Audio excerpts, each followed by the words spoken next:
It is with a profound sense of urgency and responsibility that I stand before you today representing the Republic of Vanuatu and the Melanesian Spearhead Group in these historic proceedings. The outcome of these proceedings will reverberate across generations, determining the fate of nations like mine and the future of our planet. Vanuatu is a nation of islands and island peoples. Our peoples have built vibrant cultures and traditions over millennia that are intimately intertwined with our ancestral lands and seas. Yet today, we find ourselves on the front lines of a crisis we did not create.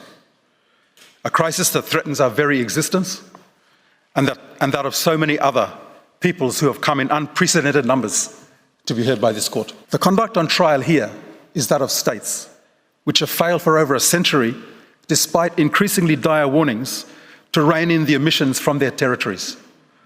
I must emphasize that since 1990, emissions have increased by over 50%, reaching an all-time high in 2023 last year.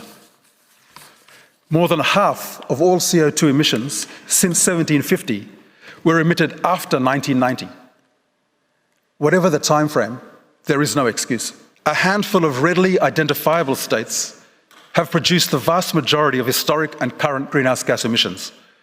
Yet other countries, including my own, are suffering the brunt of the consequences.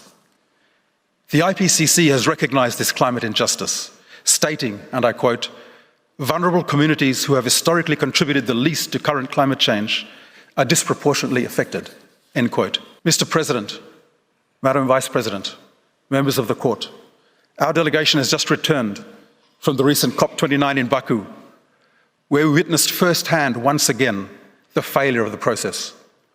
It is unconscionable that the COP failed to reach any agreement on cutting emissions.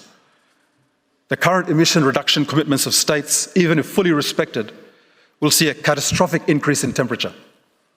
For many people, including in Vanuatu, the prolonged and systematic failure of the COP process has cost them their well-being, their cultures, and even their lives. There is an urgent need for a collective response to climate change grounded not in political convenience, but in international law. The court, as the principal organ of the United Nations, is uniquely positioned to provide authoritative guidance regarding the entire corpus of international law. We look to the court for recognition that the conduct which has already caused immense harm to my people and so many others is unlawful, that it must cease, and that its consequences must be repaired. In closing, I choose my words carefully when I say that this may well be the most consequential case in the history of humanity. Let us not allow future generations to look back and wonder why the cause of their doom was condoned.